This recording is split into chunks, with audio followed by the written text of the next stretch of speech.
What's up? Darts here on BBC News Today. They had a story. Britain needs to go on a diet. Okay, so they're basically saying that food sizes need to be made smaller. You know, if your microwave meals, they're too big and so on. You know, you need to reduce sizes as well for takeaway. Like you go and get fish and chips. You know, the chips portion needs to be smaller. Yeah, so smaller portion sizes would make people basically not get fat. So it's going to basically, because of too much obesity in the country, they're going to penalise us all by trying to make portions smaller. But as I've always said, it's ever since they reduced the size of Mars bars or whatever. I don't know how long ago that was, and then before that we had the reduction of McDonald's, burger size in the UK. From, basically making the burger smaller because of pressure from the government, saying, oh, your portion sizes are too big, so make it smaller, but we still pay the same amount of money we did when it was bigger. A friend of mine came over from America who was like, wow, is that the size of your burgers? What the heck is that? It's like a kiddie's burger. And that was the Big Mac. He said in America, they're like this. Big. But anyway, so they've already done this, making you pay the same amount for smaller amounts of food, Very annoying. So that's what I thought, and obviously going to maybe put some taxes on companies to try, or taxes on us, sorry, when we buy these, unhealthy foods. Basically, if somebody's fat, they're eating they eat a large meal, Yeah, if you make the portion sizes smaller, then they're just going to eat more. They'll just buy more of the product. They're not going to stop eating, food that they normally eat just because the portion sizes are smaller. I think it's just ridiculous. But anyway, let's just listen to the actual news story, shall we? Before I ramble on. Oh, look. The bit I recorded just happens to be 3 minutes 33. And no, that was not planned. But let's go right in. Oh, there was some obvious symbolism as well. So blatant, but we'll get to that in a minute. Maybe it's just a coincidence. Sandwiches, pizza and snacks. The hope is that plans will target some of the more popular family foods could lead to a drop in the number of obese children.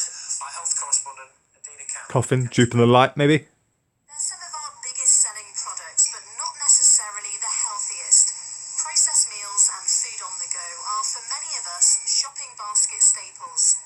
But as part of the government's plans to curb childhood obesity, health officials are now calling on food retailers and manufacturers to reduce calories by 20% by 2000. In my opinion, right, all this talk about the government trying to curb childhood obesity, in my opinion, it's just another way of basically creating more control over what we basically consume, and making us pay for the privilege tax-wise, like the sugar tax and then the pasty tax and all this other rubbish. That's what it's all about. It's all about how they can tax us more, Public Health England says this can or be achieved in 3 ways. have companies pay us. Have companies have us pay for smaller size portions. I mean, I could do some videos showing how much things have shrunk down in size, but yet we're still paying the same price. Like the Toblerones, like it used to be a triangle, now it's a thin sliver. We're still paying the same price, and they do that because of the government's initiatives for reducing the amount of basically calories or whatever.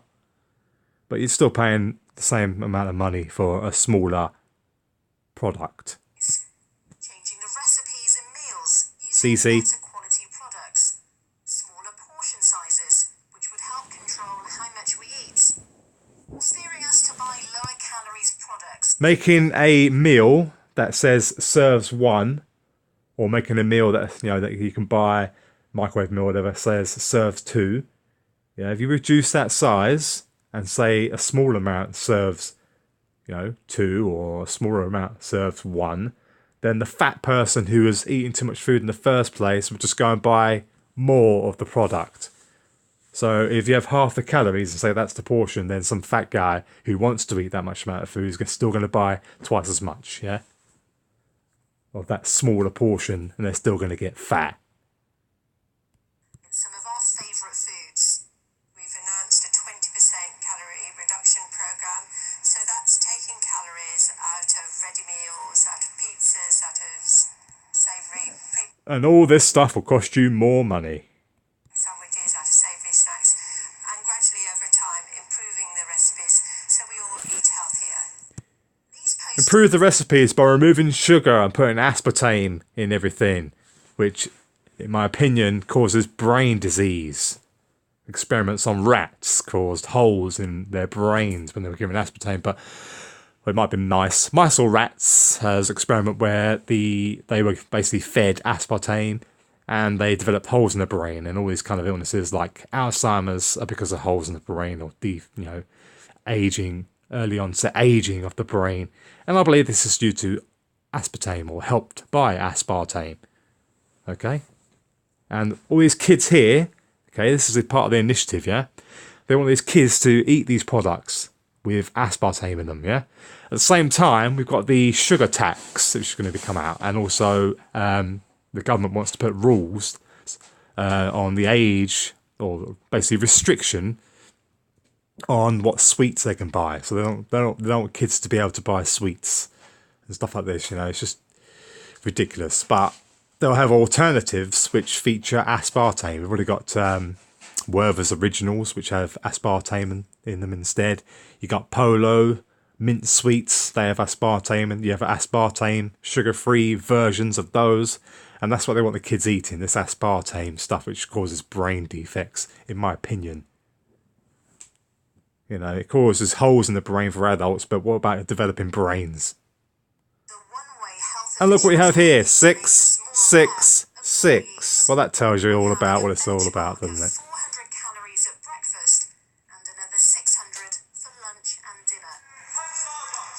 It's estimated some children are Yeah, get your aspartame. 400 calories more than needed every Yeah. day. And with around a third leaving primary school overweight or obese, health experts say Britain needs to go on a diet. Adina Campbell, BBC News. What a load of hogwash. Let's go back to the crux of the story right here. There we go. 666. I had to get that in there. Lunch on the go. Hey, anybody out there, do the gematria. Lunch on the go. What's that equal? Aim for. What's that equal? No, I'm just joking, but still. It's just ridiculous at the end of the day. Nanny state BS to try and get you to eat, sugar or, non-sugar alternatives like aspartame, and then making you pay more for smaller size portion food. That's what it's all about, in my opinion. Bye. Like, comment, subscribe.